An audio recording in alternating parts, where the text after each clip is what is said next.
எந்த ஆசை வார்த்தைக்கும் இணங்காமல், எந்த தூண்டலுக்கும் இலக்காகாமல் நான் உறுதியாக நின்று திமுக தலைமையிலான மதசார்பற்ற முற்போக்கு கூட்டணியை பாதுகாப்பதில் பங்களிப்பு செய்திருக்கிறேன், பெரும் முயற்சிகளை மேற்கொண்டிருக்கிறேன். இதை இந்த நேரத்தில் பதிவு செய்ய வேண்டியது என்னுடைய கருத்து, என்னுடைய கடமை. அதிலும் குறிப்பாக ஆட்சியிலும் பங்கு, அதிகாரத்திலும் பங்கு என்று விடுதலை சிறுத்தைகள் கட்சி தொடர்ந்து முழங்கி வந்த நிலையிலே இந்த தேர்தலில் ஆட்சியிலும் பங்கு, அதிகாரத்திலும் பங்கு என்பதை கோருவீர்களா என்று கேட்டபோது நான் திட்டவட்டமாக மறுதளித்தேன். ஏன் திட்டவட்டமாக மறுதளித்தேன் என்று சொன்னால், அப்படி ஒரு முழக்கத்தை வைப்பதன் மூலம் கூட்டணிக்குள் எந்த சலசலப்பும் ஏற்பட்டுவிடக்கூடாது, அதன் மூலம் இதில் ஒரு பலவீனம் உருவாகிவிடக்கூடாது என்கிற அந்த பொறுப்புணர்வு தான். ஆட்சியிலும் பங்கு, அதிகாரத்திலும் பங்கு என்பதை 1999 முதலாக நான் தேர்தல் அரசியலில் அடியெடுத்து வைத்த போது நெய்வேலியில் இருந்து புரட்சியாளர் அம்பேத்கர் சிலை முன்னால் நின்று நான் எழுப்பிய முழக்கம் இது, நான் முன்வைத்த முழக்கம் இது.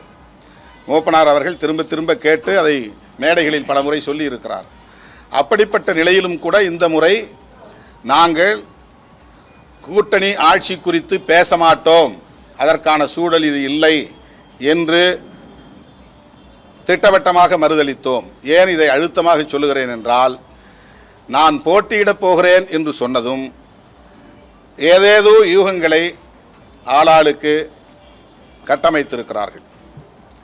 திருமாவளவன் பதவி ஆசை கட்டு எம்பி பதவியை விட்டுவிட்டு எம்எல்ஏவுக்கு நிற்கப் போகிறார் என்றும், அப்படி இங்கே வந்து அவர் கூட்டணி ஆட்சிக்கு முயற்சிக்கப் போகிறார் என்றும், துணை முதலமைச்சர் ஆவதற்கு ஆசைப்படுகிறார் என்றும்,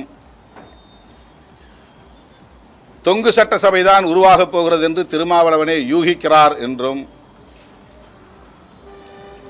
அதனால் அவர் சட்டமன்றத்திலே இருந்தால்தான் கூட்டணி ஆட்சிக்கான கருத்தை உயர்த்தி பிடிக்க முடியும் என்று அவர் கருதுகிறார் என்றும், ஆளாளுக்கு அவரவர் யூகங்களை எல்லாம் செய்திகளாக்குகிறார்கள்.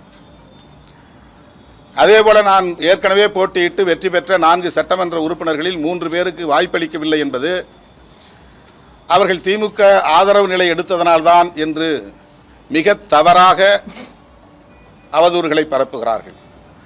நான் இந்த கூட்டணியில் உறுதியோடு நிற்கிறேன், நான் இந்த கூட்டணிக்கான அரசியலை பேசுகிறேன். அதைத்தான் 4 சட்டமன்ற உறுப்பினர்களும் சட்டப்பேரவையில் எதிரொலித்தார்கள்.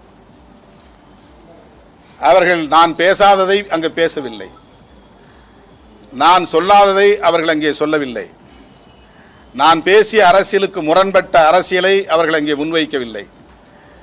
நான் வெளியிலிருந்து என்ன பேசுகிறேனோ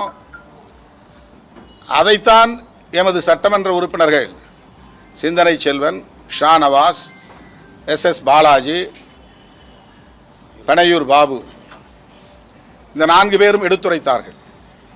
அவர்கள் மிகச் சிறப்பாக விடுதலை சிறுத்தைகளின் அரசியலை பேரவையில் எடுத்து வைத்தார்கள் என்பதை யாரும் மறுக்க முடியாது.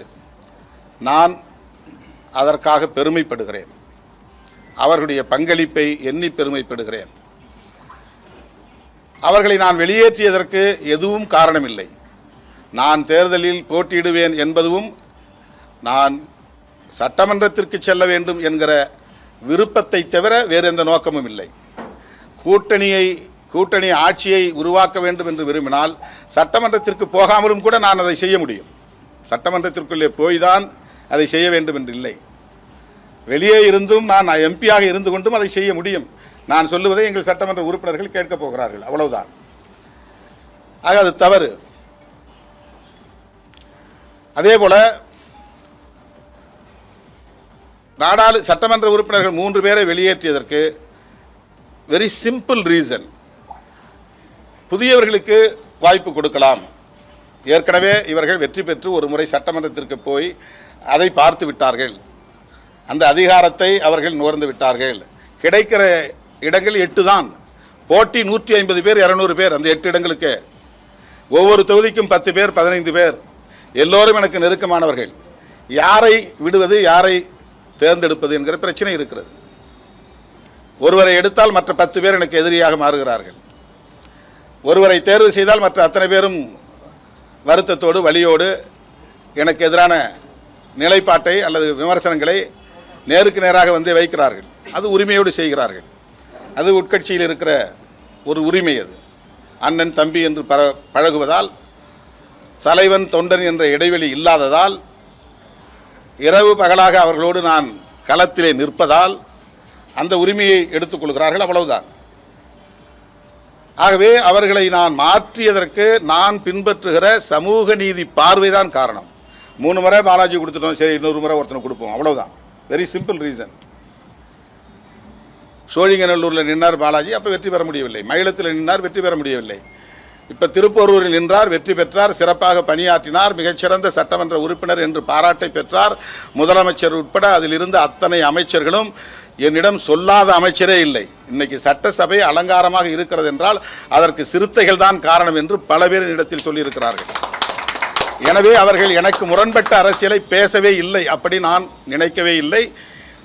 சோசியல் மீடியாவில் பேசக்கூடியவர்கள் அல்லது விடுதலை சிறுத்தைகளை பிடிக்காதவர்கள் அல்லது திருமாவளவன் வளர்ச்சியை பொறுத்து கொள்ள முடியாதவர்கள் பரப்புகிற அவதூறு அது. ஆக நான் கொண்டிருந்த சமூக நீதி பார்வை என்னை உந்தி தள்ளியது. இந்த 2 பேருக்கு பொது தொகுதி 2 தான். 8 தொகுதி வாங்கினாலும் 6 தொகுதி வாங்கினாலும் பொது தொகுதி 2. இப்போ மறுபடியும் அதே 2 பேருக்கு கொடுக்கணுமாங்கிற கேள்வி எழுது. இயக்கத்தொழில் எழுப்புறாங்க. இன்னும் 5 வருஷம் கழிச்சு தான் எம்எல்ஏ எலெக்ஷன் வரும். அப்போல்லாம் நாங்கள் இருப்போமா இல்லையான்னு தெரியல. எங்களுக்கு ஒரு வாய்ப்பு கொடுங்க. நீங்கள் ஷானவாஸ்க்கு வந்து குன்னத்தில் ஒரு வாய்ப்பு கொடுத்தீங்க, அதில் ஜெயிக்கலை. நாகப்பட்டினத்தில் நின்னார், ஜெயிச்சிட்டாரு. 5 வருஷம் அவர் பணியாற்றிட்டார். அவர் வந்து வெளியில் நின்று இதே மாதிரி பேசக்கூடியவர் தான். அந்த ஆற்றல் அவருக்கு இருக்குது. இதே அரசியல் அவரால் பேச முடியும். இப்போ நாங்கள் உள்ளே போய் பார்க்குறதுக்கு எங்களுக்கு ஒரு வாய்ப்பு வேணும். நாங்கள் சட்டமன்றத்தில் உட்கார்றதுக்கு ஒரு வாய்ப்பு வேணும். இது இந்த கோரிக்கை ஒரு ஜனநாயக கோரிக்கை. அது அந்த கோரிக்கையை நான் ஒரு சமூக நீதி பார்வை அடிப்படையில், சரி தம்பிங்க தானே, நம்ம கூட இருக்கிறவங்க தானே சொல்லிக்கலாம், நாம் எடுக்கிற முடிவுக்கு எந்த இன்டென்ஷனும் ஒரு உள்நோக்கமும் அவங்க கற்பிக்க வாய்ப்பில்லை, அதனால் நம்ம எடுத்துக்கிட்டு சொல்லலாம் அப்படின்னு நான் முன்கூட்டி சொல்லலை. அவ்வளவுதான். ஷானவாஸ் வந்து நாகப்பட்டினம் இல்லை அப்படின்னு தெரிஞ்ச உடனே ராயபுரம் வாங்கி கொடுங்கன்னார். ராயபுரத்தை வாங்கின பிறகு அது சரியாக இருக்காதுன்னு பல்லாவரம் கேளுங்கன்னார். பல்லாவரம் வந்து தேமுதிகவுக்கு போயிடுச்சு, வேறு தொகுதியே இல்லை. அப்போ நாங்கள் சவுத்தில் கேட்டோம், அங்கே எங்கெங்கே கேட்டோம், எங்கேயுமே முடியல. முதலமைச்சர் தலையிட்டு பண்ருட்டியை கொடுங்கன்னு சொன்னார். அப்படி தான் அது வந்துச்சு.